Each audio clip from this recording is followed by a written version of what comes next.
that Christeries was sitting there saying, well, the South, they hate Lincoln. The South hates Lincoln.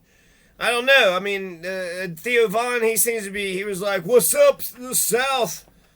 #2 in the Civil War.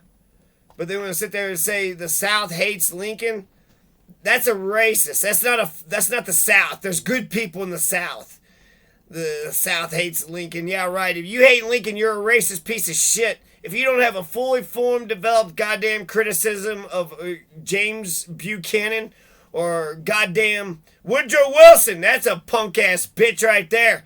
Yeah, you love Woodrow Wilson and motherfucking James Buchanan? Give me your. If you don't just hate the presidency for some principled fucking reason, but you're going on and on about how much you hate Abraham Lincoln, you're a racist bitch. You're a racist piece of fucking goddamn garbage, you fucking piece of shit. We've had 45 fucking presidents, and number 16 is the one that's got a thorn in your side, huh? Number 16 was the one that's, you're like, not 17 or 18, not 19 or 20, not 21 or 22, not 23 or 24, not 25 or 26 or 27 or 28, not 29 or 30 or 31 or 32, not 40 or 41 or 42 or 43 or 44 or 45, not 40, not 1 or 2 or 3 or 4 or 5 or 6, 7. Do you even know motherfucking any of these? Do you know any of the damn? Sitting there going on and on about how you hate Lincoln, you piece of shit. You know what? That's probably the best kind of question to see if a person's racist. What's your thoughts on Abraham Lincoln? Like, what's the hate? You could basically, he's the rule that he's good. He's good. There's, a couple exceptions. There's the Sioux. There's 38 Sioux Native Americans who got hung in Minnesota. He also tried some deportation plan. Instead of liberating black folks and integrating in America, he was going to do a colonization plan. Not ship them to Africa, but ship them to Haiti. So that turned out to be a huge blunder. But, had that not happened, had he not tested, that theory out and saw that it was a huge blunder, then perhaps he wouldn't have just gone with full-blown Emancipation Proclamation. The South hates fuck you, motherfucker. The South. And then the South is more Southeast, right? Yeah, what's up, Southeast? I mean, Arizona, California's South. California's probably is more South than most southern states. Man, where the fuck is this fucking page at? What a great introduction. And I just wanted to read the final years of the war. There's a man in it still in wild water. My word is out. Public property. The ball is open. The boy is gone. He was simply out generaled.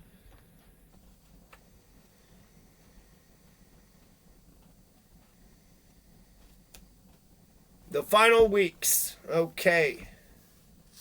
The news of Richmond's capture, April 3rd. Okay. All right. So today's the 24th. So let's do some 24 stuff, huh? Friday, March 24th, 2023, but back in the day, like way back in the day, they had a 24th too.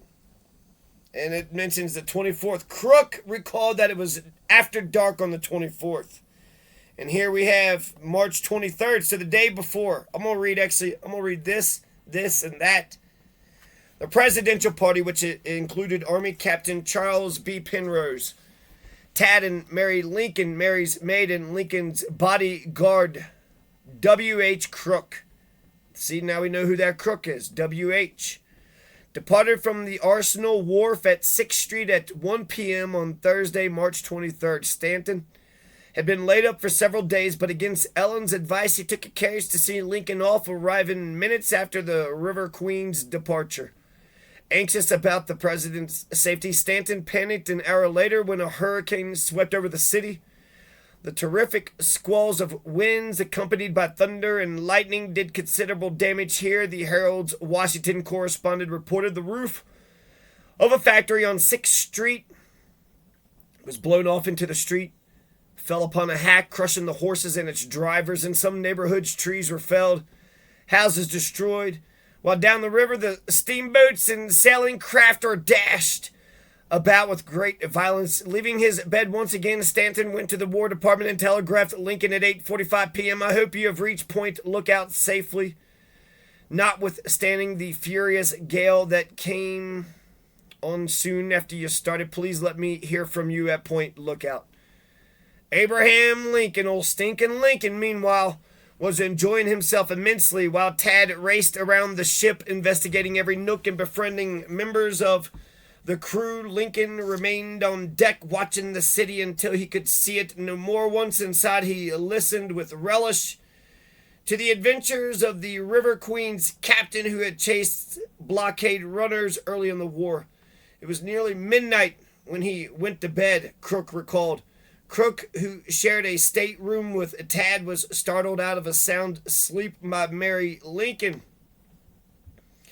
It's grown colder, she explained, and I came in to see if my little boy has covers enough on him. Later that night, Crook was awakened by the steamer passing through rough waters, which felt as if it were slowly climbing up one side of a hill and then rushing down the other. The next morning, still feeling seasick, W.H. Crook noted the turbulent passage had apparently not disturbed Lincoln. On the contrary, the president looked rested, claimed to be feeling splendidly, did full justice to the delicious fish served at breakfast. Oh, did full justice to the delicious fish. Justice to the fish? You ate it? That's not justice. That's a terrible turn of the phrase. Stinking Lincoln Mary. I love Lincoln, by the way. That's why that's all right. The Lincoln be all right with that. Mary would nostalgically recall her husband's fine humor.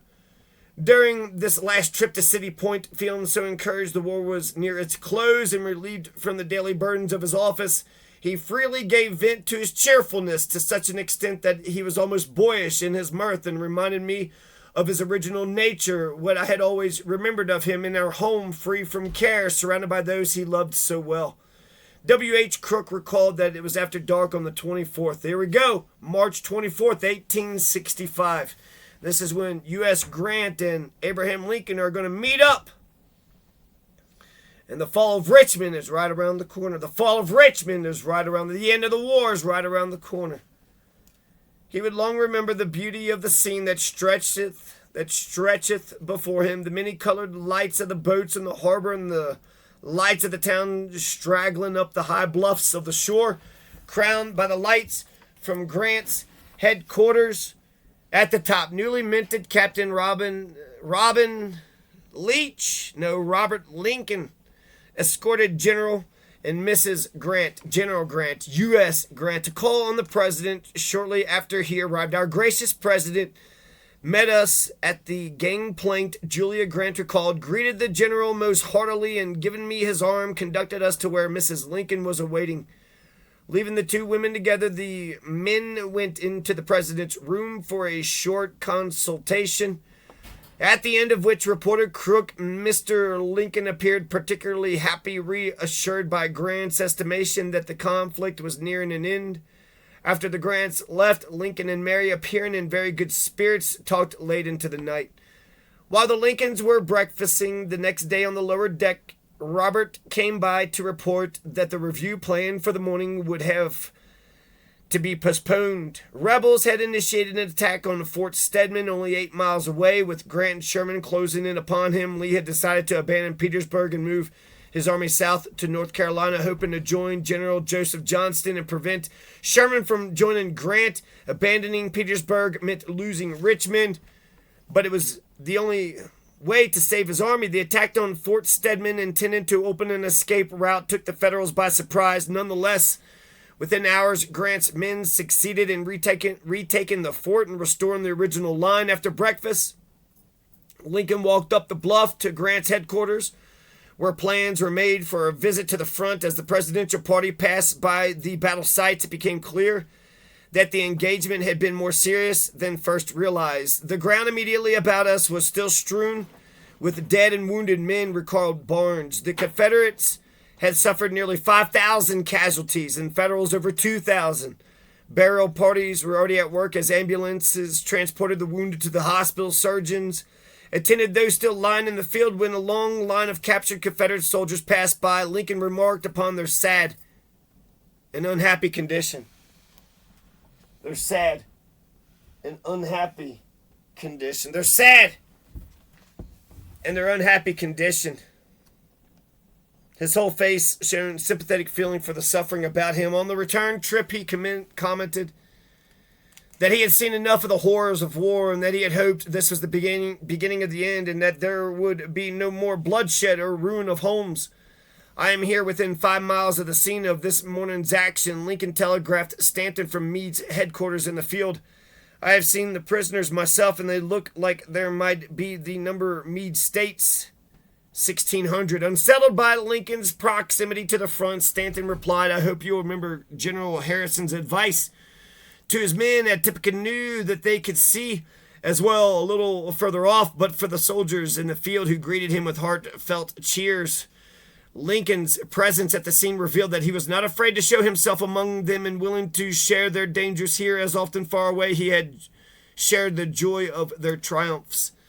Seated at the campfire that night, Lincoln seemed to Horace Porter much more grave in his language, more serious than usual. Undoubtedly, the grisly images of the dead and wounded were not easily dismissed. As the night wore on, the president rallied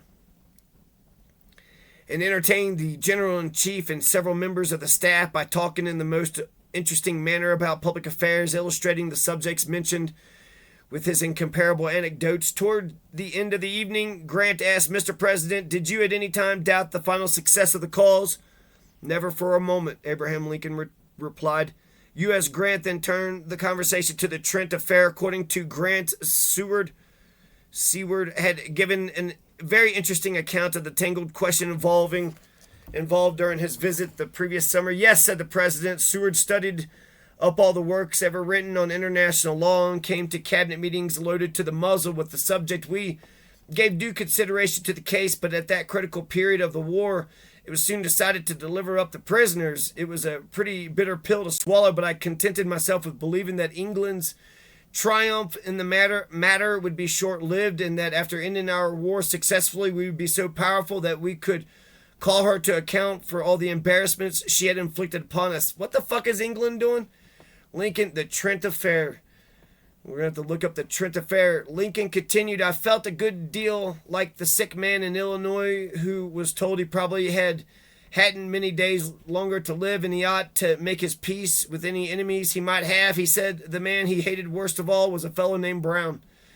In the next village, so Brown was sent for, and when he came, the sick man began to say in a voice as meek as Moses's that he wanted to die at peace with all of his fellow creatures, and he hoped that he and Brown could now shake hands and bury their enmity. The scene was becoming altogether too pathetic for Brown, who had to get out his handkerchief and wipe the gathering tears from his eyes. After a parting that would have softened the heart of a grindstone, Brown had about reached the room door when the sick man rose up on his elbow and called out to him, But see here, Brown, if I should happen to get well, mind, that old grudge stands. So I thought that if this nation should happen to get well, we might want that old grudge against England to stand. Everyone laughed heartily, and the pleasant evening drew to a close. On Sunday morning, the River Queen. Sunday morning. So that's the next day. Is that what that is? Sunday morning. The River Queen carried the presidential party downriver to where the Admiral Porter's Navy flotilla awaited them, ranged in double line, dressed with flags, the crews on deck cheering. As each vessel passed by, reported Barnes, Lincoln waved his high hat as if saluting old friends in his native town and seemed as happy as a schoolboy. After lunch aboard Porter's flagship, the River Queen sailed to Aiken's Landing. Their arrangements were made for Lincoln to ride on horseback with Grant to General Ord's encampment 4 miles away, while Mary Lincoln and Julia Grant followed in an ambulance. The president was in high spirits, observed Barnes, laughing. You think when the EMS got to the Civil War battles, they were like laughing at the Confederacy? You shouldn't have. You shouldn't have goddamn fought for white supremacists. That's what you get. And then what ambulances are there to do to laugh at the The president was in high. Hopefully, they saved the Union. Laughing and chatting first to General Grant and then to General Ord as they rode forward through the woods and over the swamps in Louisville.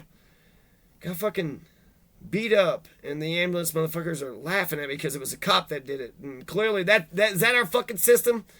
Some cop just picked some fucking poor sap, some poor sucker. You saw what they did in Uvalde. They're not chasing their actual criminals. So they just pick on some poor fucking sucker and keep fucking with him and keep fucking with him and keep fucking with him. And he's like, hey, mister, you stop it. Well, did you see that? Nope. Send him to jail. You don't respect the law, do you, sir? Without Mrs. Lincoln and Mrs. Grant, of course, she was told, come along. Meanwhile, the ambulance carrying the women had encouraged great discomfort due to the corduroy road, which jounced them into the air each time a log was struck. March 24th, 1865.